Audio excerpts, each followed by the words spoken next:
ইসলামপুর হাসপাতালে যেসব হাসপাতালের কর্মীরা কাজ করেন বা নার্সরা যারা কাজ করেন তারা হেভি টেনশনে পড়ে যান সন্ধে হওয়ার পর। তার কারণ সন্ধ্যের পর হাসপাতালে বসে মদের আসর। ওই দেখুন, আনাচে কানাচে দেখুন বোতল পড়ে রয়েছে। চঞ্চল প্রতিনিধি আমার সঙ্গে সরাসরি রয়েছেন। চঞ্চল, কিভাবে সম্ভব যে হাসপাতালে দিনভর প্রচুর মানুষ যাওয়া আসা করেন এবং রাতে সেখানে পেশেন্টরা থাকার ব্যবস্থা রয়েছে, সেখানে সরকারি যারা স্বাস্থ্যকর্মীরা তারা রয়েছেন, সেখানে মদের আসর বসছে কার মদতে, কিভাবে?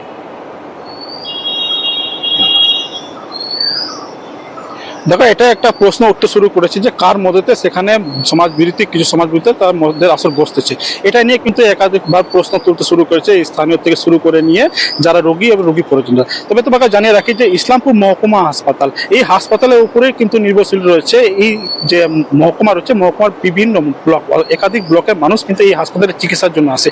তবে চিকিৎসা করাতে আসে যে দৃশ্য তা দেখে কিন্তু একবারে চোখু চড়ক গাছ বলা যেতে পারে। কারণ হাসপাতালের গেটের সামনে এবং কি হাসপাতালের চত্বরে একাধিক জায়গায় কিন্তু মদের বোতল এবং কি বিয়ারের বোতল ছড়িয়ে ছিটিয়ে রয়েছে, যা দেখে কিন্তু একবারে ক্ষুব্ধ কিন্তু রোগী এবং রোগী পড়ছে না। তাদের একটা অভিযোগ যে রাতের অন্ধকারে কিছু সমাজ বিরোধীরা তারা কিন্তু এই কাজ করছে, এমনটা কিন্তু অভিযোগ করছে কিন্তু রোগী এবং রোগী পড়ছে না। তবে এই বিষয় নিয়ে আমরা যখন ইসলামপুর হাসপাতালের যে সুপার রয়েছে সুরজ সিনহা, তাকে কিন্তু জিজ্ঞেস করলে তিনি কিন্তু বলেন বিষয়টি তা জানা ছিল এবং প্রশাসন অর্থাৎ পুলিশ প্রশাসনকে বিষয়টি জানিয়েছেন এবং পুলিশ প্রশাসন চঞ্চল সঙ্গে থাকো।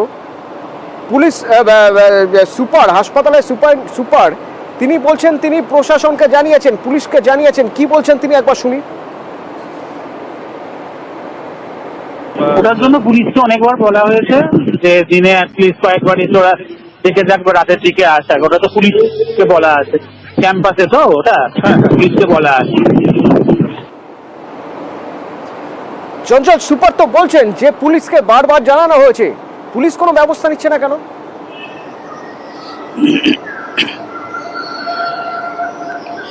দেখো, এটা একটা প্রশ্ন যে পুলিশ কেন ব্যবস্থা নিচ্ছে। অর্থাৎ দেখা গেছে যে পুলিশের কিন্তু বেশিরভাগ সময় দেখা যাচ্ছে যে পুলিশের যে কর্মীরা রয়েছে তারা কিন্তু হাসপাতাল চত্বরে দিন দুপুরে বা দিনের বেলায় বা একাধিক সময় কিন্তু পুলিশ হাসপাতাল চত্বরে কিন্তু টহলদারি দেয়। তবে দিনের আসরে কিন্তু বা দিনের বেলায় এই কিন্তু কাজ হচ্ছে না, এই কাজ হচ্ছে রাতের অন্ধকারে। অর্থাৎ দেখা যাচ্ছে যে রাত্রি 10টার পর বা 11টার পরে কিন্তু এই কাজ হচ্ছে, এমনটা কিন্তু অভিযোগ করছেন স্থানীয় বাসিন্দারা। তবে পুলিশ প্রশাসনের কাছে কিন্তু হাসপাতালে যে সুপার রয়েছে তিনি কিন্তু অভিযোগ জানিয়েছেন। তবে পুলিশ কিন্তু নজর রাখছে, এমনটা কিন্তু পুলিশ প্রশাসনের তরফ থেকে জানা যাচ্ছে। দেখা যাক, যদি নজর রাখে পুলিশের নজরদারি যদি থাকে তাহলে তো এই ধরনের ঘটনা ঘটার কথা নয়। যারা আসছেন রোগীর বাড়ির লোক, রোগীর আত্মীয়রা, তারা যে কি বিপদে পড়েছেন শুনুন। হাসপাতালের একদম মেইন গেটের সামনে দেখছি বিয়ারের বোতল, মদের বোতল।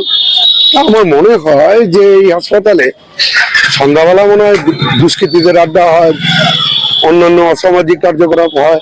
কিন্তু সমাজের উপর প্রভাব পড়বে। যারা চিকিৎসা করতে আসে মুমূর্ষু রোগী, তারা এমনি মানসিক ভাবে হচ্ছে বিধ্বস্ত।